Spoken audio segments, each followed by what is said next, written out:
DRG Kids. गोष्ट दुष्ट राजा. मधुपूर राज्याचा राजा विक्रमसिंग खूपच क्रूर आणि प्रजेवर अन्याय करणारा राजा होता.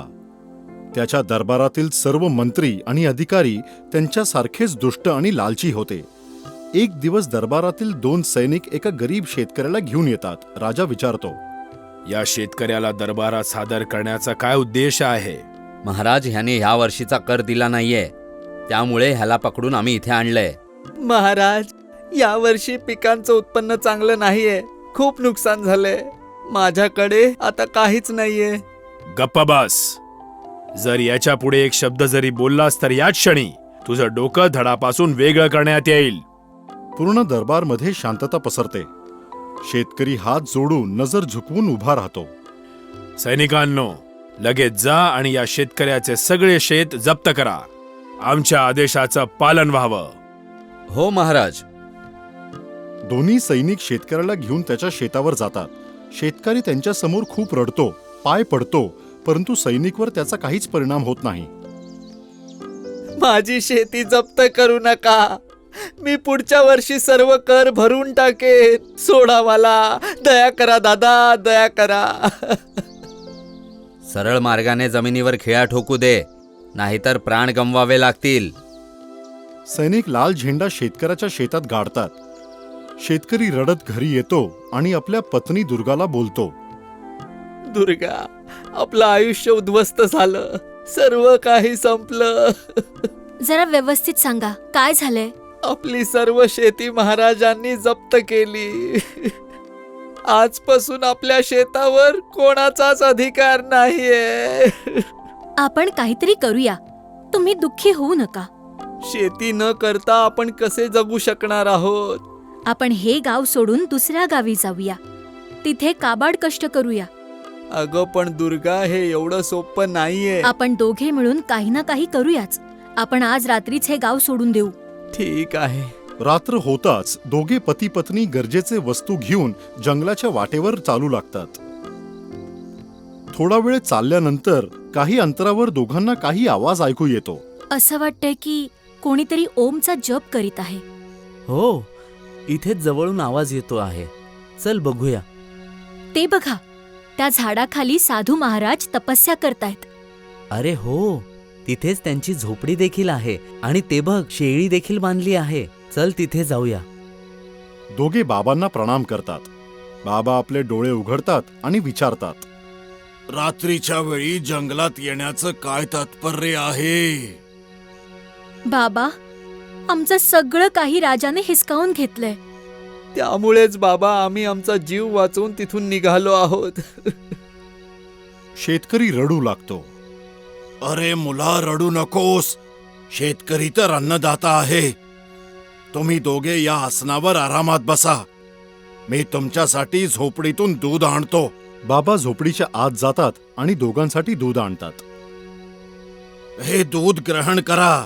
शेळीचं आहे. खूपच पौष्टिक आहे. पती पत्नी दूध पितात. धन्यवाद बाबा. दूध प्यायल्याने आता खरंच खूप बरं वाटतं आहे. हो बाबा, एक नवी शक्ती आली आहे. बरं बाबा, आता आम्हाला जायची अनुमती द्या. हो बाबा, खूप दूर जायचंय. आता तुम्हाला दुसऱ्या गावी जायची आवश्यकता नाहीये. ते का बाबा? कारण तुमच्या त्रासाचे निवारण होणार आहे. समजण्याची आवश्यकता नाही आहे. उद्यापर्यंत सर्व गोष्ट समजतील. ठीक आहे बाबा.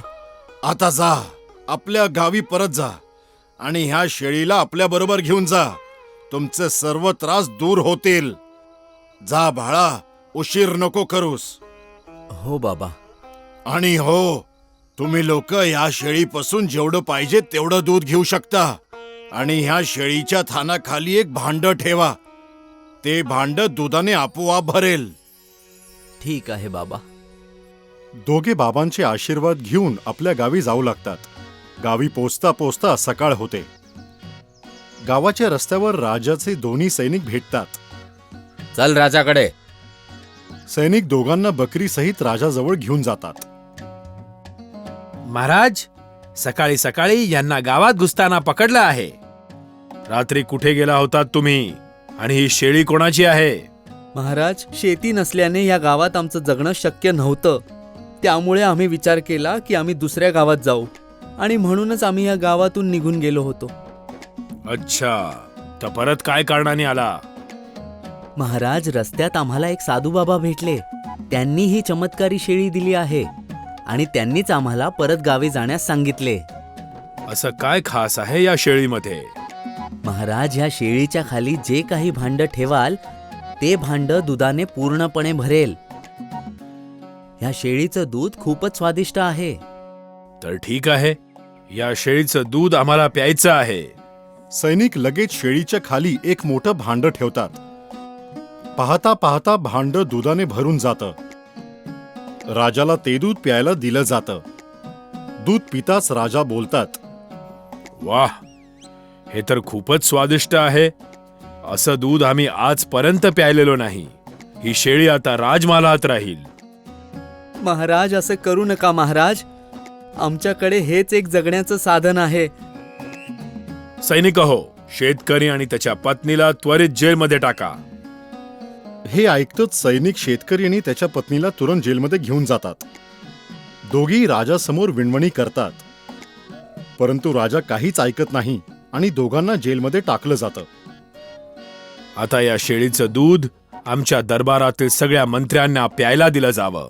दूध राज दरबारात बसलेल्या सर्व मंत्र्यांना देखील प्यायला दिलं जातं. महाराज, याला पिताच एक विचित्र ताकदीचा अनुभव होत आहे.